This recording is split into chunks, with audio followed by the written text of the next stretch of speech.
opening night. Train यायला 10 मिनिटं बाकी होते आणि तिकडे ते एक छोटासा काळा कुत्रा दिसला मला, तर मला वाटलं की नाही माझ्याकडे काही नाही आहे त्याला खायला देण्यासाठी. सो मी पळत पळत गेले, पूर्ण बाहेर गेलेले, तिथे मारी बिस्किट आणले, त्याला खायला दिले आणि लगेच आमचे कंपार्टमेंट कुठे लागले ते मला कळले. सो आता सुद्धा आमची ट्रेन आहे कोकण कन्या एक्सप्रेस. गाडी नंबर आहे 20111 आणि M1 मध्ये आम्ही तिकीट बुक केलेली आहे.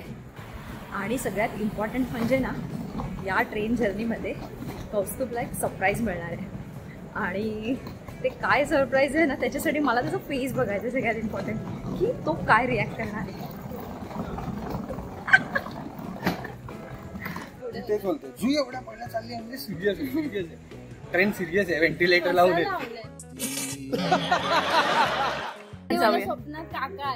कोण काका आलेले? कोणते काका? म्हणजे माझे बाबा आले. बाप रे शिवा, तू फोन दे कोणाकडे तरी. थांब जुई, घे बॅक प्लीज घे. फायदाच आपले सीट कुठले आहे? इथेच येत वाटतं. रे इथे लाईट लावा रे जरा, लाईट लाव. हो, कोणतरी बसलेत वाटतं.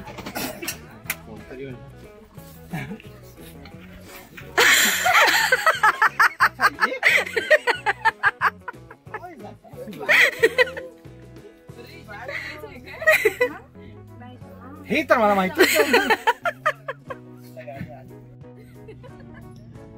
तर अशीच मजा घेत आणि प्रत्येकी 935 रुपयाचे तिकीट काढून आम्ही निघालो देवबागला जाण्यासाठी. सकाळच्या गारव्यात थंडीची मजा घेत आम्ही विलवडे, खारेपाटण अशी अनेक गावं क्रॉस केली. ही ट्रेन बऱ्याचदा उशिरानेच पोहोचते, त्यामुळे प्रत्येकाने थोडाफार स्नॅक्स नक्कीच कॅरी करा. ट्रेनमध्ये तसं तुम्हाला इडली, मेदूवडा, पोहे हे तर नक्कीच मिळेल.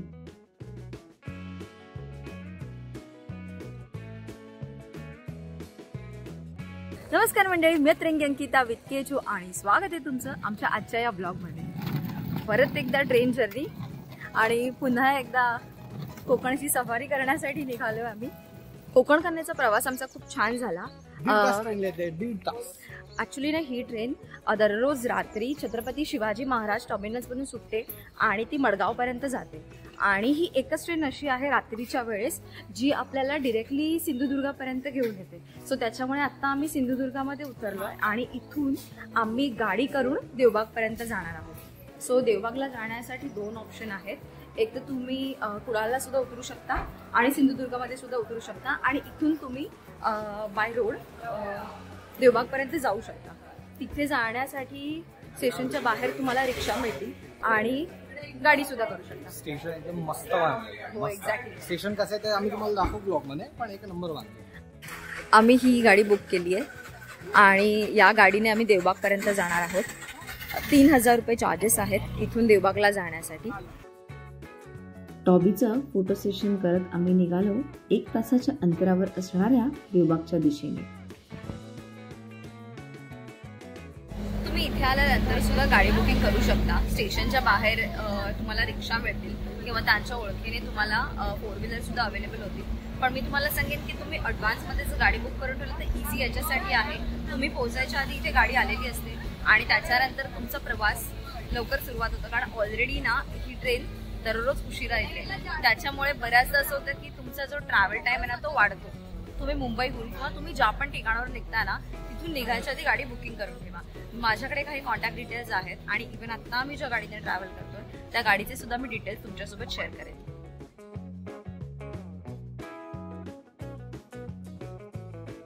असेच शॉर्टकट घेत मस्त अशा दुतर्फा झाडीतून आम्ही जात होतो. तारकर्ली आणि देवबाग बाजूबाजूलाच आहे आणि मालवण हे रेल्वे स्टेशन नाही आहे, त्यामुळे देवबाग, तारकर्ली, मालवण इथे येण्यासाठी आपल्याला सिंधुदुर्ग किंवा कुडाळला उतरणं गरजेचं आहे. देवबागमध्ये तुमच्या सोयीनुसार तुम्ही कुठेही राहू शकता. हा असा मध्यभागी रस्ता आणि दोन्ही बाजूला तुम्हाला समुद्र किनाऱ्याचा व्ह्यू मिळेल, त्यामुळे लेफ्ट किंवा राईट कुठल्याही साईडला राहिलात तरी समुद्राचा व्ह्यू हा कायम असणारच आहे. The following day. आम्ही इथे 2 रूम घेतलेत. एक 6 जणांसाठी हा आम्ही मोठा रूम घेतलाय जिथे आम्ही 6 जण ऍडजस्ट होऊ प्रॉपरली आणि बेड सुद्धा खूप मोठे आहेत त्याच्यामुळे आम्ही आरामात इथे राहू शकतो. आणि बाजूला एक आम्ही रूम घेतला तो 4 जणांसाठी आहे. 6 जणांसाठी रूमचे चार्जेस आहेत 3000 रुपये आणि एक 4 बेड जो आम्ही घेतला आहे त्याच्यासाठी आहेत 2000 रुपये.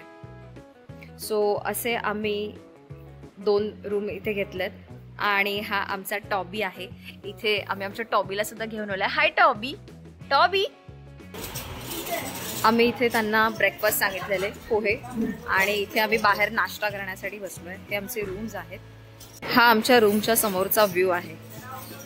आम्ही जिथे थांबलोय ना तिथेच आम्ही जेवणाची ऑर्डर सुद्धा दिलेली आहे आणि आम्ही आज त्यांना व्हेज स्पेशल थाली सांगितली आहे.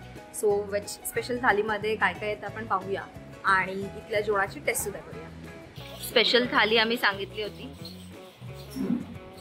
जेवणासाठी. त्यांच्याकडे तुम्हाला नॉर्मल थाळी सुद्धा अवेलेबल आहे. मस्तपैकी पोट भरून आमचं जेवण झालंय आणि आता आम्ही जाणार आहोत बीचवरती क्रिकेट खेळण्यासाठी. सो मुंबईमध्ये असताना खेळायला वेळ नाही मिळत ना, सो इथे आम्ही क्रिकेटचं प्लॅनिंग केलंय म्हणून एवढी सगळी तयारी. जर तुमच्याकडे 2 दिवस आहेत तर ही जर्नी कशी प्लॅन करायची एक मी माझ्या अंदाजानुसार सांगते. तुम्हाला जसं जमेल तशापैकी तुम्ही मॅनेज करू शकता. ओके, आम्ही गुरुवारी रात्री ट्रेन घेतली कोकण कन्या.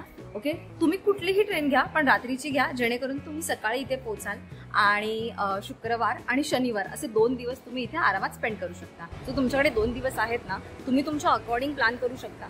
पण काही माझे सजेशन्स असे असतील की तुम्ही 1 डे मध्ये म्हणजे ज्या दिवशी तुम्ही इथे येताय ना त्या दिवशी तुम्ही मालवण सुद्धा फिरू शकता. मालवणचं मार्केट फिरू शकता. ते सुद्धा खूप छान आहे बघण्यासाठी.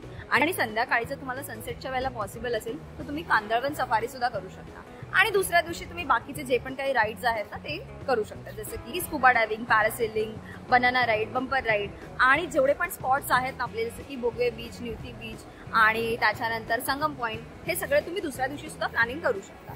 सो ह्या 2 दिवसात ना तुम्ही बऱ्यापैकी इथं टाइम स्पेंड करू शकता आणि तुमची जर्नी सुद्धा खूप छान होऊ शकते.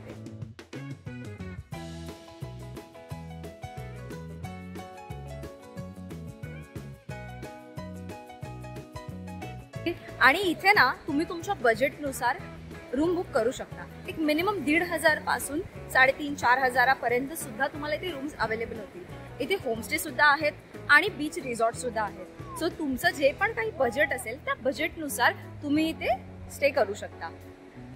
सीझनच्या टाइमला इथले संपूर्ण चार्जेस जे आहेत ते व्हॅरी होत असतात. मी आत्ताचे जे चार्जेस आहेत ते तुमच्यासोबत सगळे शेअर करते, जसे की ट्रॅव्हल चार्जेस, फूड चार्जेस आणि स्टेचे चार्जेस. जसं जसं सीझन चेंज होत जाईल पीक सीझनला सुद्धा इथे चार्जेस चेंज होत राहतात. त्याच्यामुळे स्टेचे चार्जेस, ट्रॅव्हलचे चार्जेस आणि फूडचे चार्जेस हे वेगळे असू शकतात. सो इथे येण्यापूर्वी त्यांना कॉन्टॅक्ट करा, त्याची संपूर्णपणे डिटेल्स घ्या आणि त्याच्यानंतर तुम्ही तुमच्या ट्रिपचं प्लॅनिंग सुद्धा करा. माझ्याकडे असलेले होमस्टेचे आणि रिसॉर्टचे डिटेल्स मी इथे तुमच्यासोबत शेअर करते आणि त्याच्यानंतर काही ट्रॅव्हलर्सचे सुद्धा नंबर आहेत माझ्याकडे, ते सुद्धा मी इथे स्क्रीनवरती तुमच्यासोबत शेअर करते जेणेकरून तुम्ही संपूर्णपणे डिटेल्स घ्याल आणि त्याच्यानंतर तुम्ही तुमची जर्नी प्लॅन सुद्धा कराल.